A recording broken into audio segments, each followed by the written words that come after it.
Have you ever looked at the business you worked so hard to build and thought, why does this not feel like the dream anymore?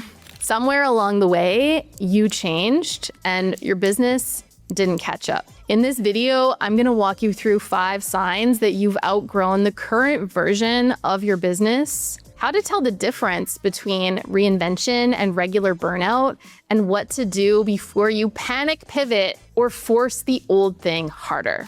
Because there is a difference between a business that's broken and a business that no longer fits what you want for your life.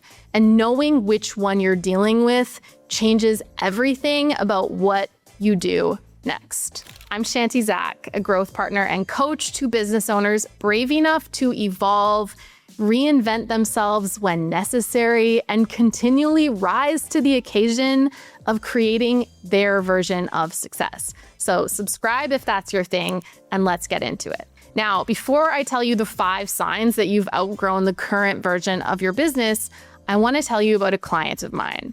She had built up this massive body of work over many years. She had so many offers, so much content, this whole ecosystem that she had poured herself into, and she hated all of it. Not because it was bad, it worked for her, it had built her business, but she had completely outgrown it, and she knew it.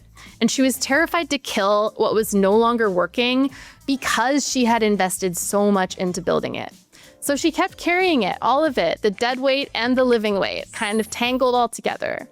Now, when we finally got real about the actual impact of keeping all of that dead weight, the energy drain, the misalignment, the way that it was muddying her messaging and confusing her audience, it became super obvious what needed to go. And she did the bold thing and simplified dramatically. When she did that, she started making a shit ton more money, having way more fun, doing dramatically less, all because she finally let go of what no longer fit. Now, that is what outgrowing your business actually looks like in practice. And these are the 5 signs that it might be happening to you.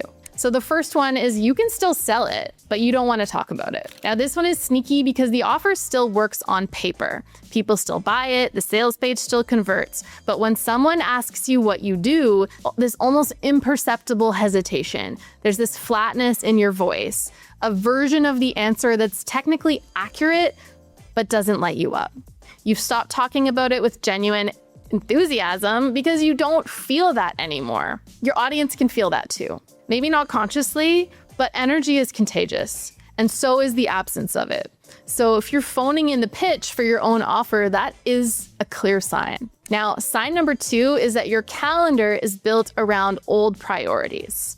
Your schedule is a time capsule. It reflects the version of you and the version of your business that existed when you built it. The commitments that you made when those things felt right. But you've changed. Your capacity has changed. Your life has changed. What you want has changed. And the calendar hasn't necessarily caught up. So you're spending your most valuable time and energy on things that no longer align with where you're trying to go.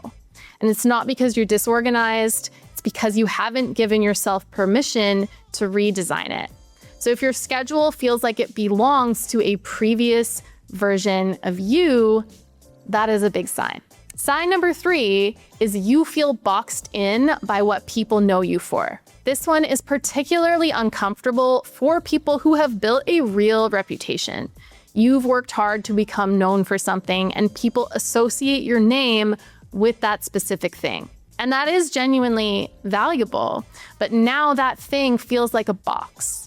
You want to talk about other things. You want to explore other directions, evolve your message. But there is this fear that if you do, you will confuse your audience, lose your positioning, and undo all of the work. So you stay in the box, even though it no longer fits.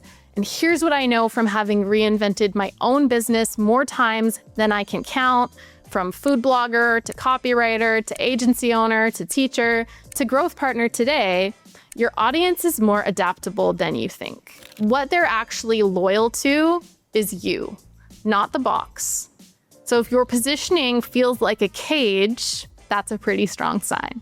Now, sign number 4 is you keep tweaking tactics to avoid the bigger decision. New funnel, new content strategy, new offer name, new price point, new platform. Sound familiar?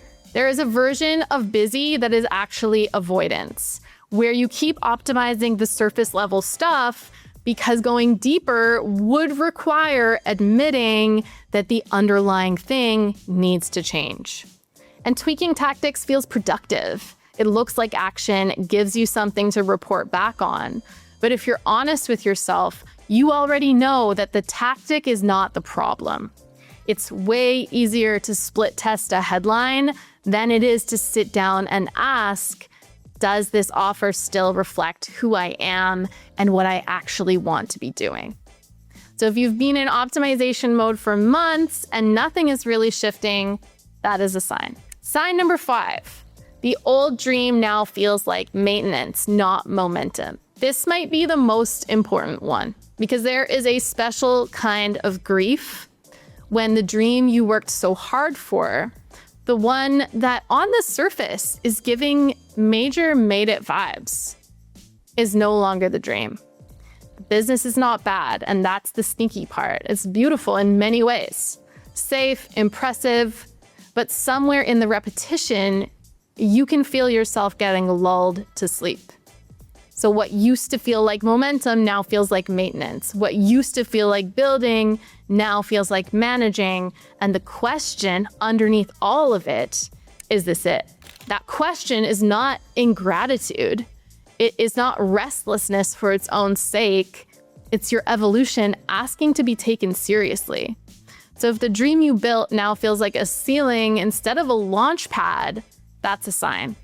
Outgrowing your business does not mean you failed.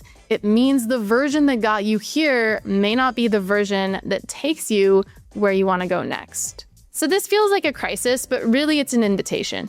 The mistake that most people make at this point is one of two things. One, they panic pivot. They burn it all down. They start over from scratch because the discomfort of staying feels unbearable. Or they force the old thing harder. They double down, they convince themselves that more discipline, more consistency, more hustle will close the gap between where they are and where they want to be. Neither one of these things is the move. The move is discernment. It's getting honest about what stays, what goes, and what deserves your attention in this next chapter. Not from a place of panic or exhaustion, but from a place of clarity. And this is exactly the work that we do inside of Evolve. It is a strategic reset for coaches, creators, and service providers who know that something needs to change, but want to make that change from a place of calm instead of chaos. We work through who you have been versus who you're becoming and what needs to be released and realigned so you can design the next 90 days from your future self. You will walk away with a cleared out business junk drawer, clarity on what stays and what goes, and a recalibrated offer that reflects who you've actually become. It's $33 for real. So if any of these 5 signs landed, if you heard even one of them and thought, that's me, I'd love to see you inside. Check it out below.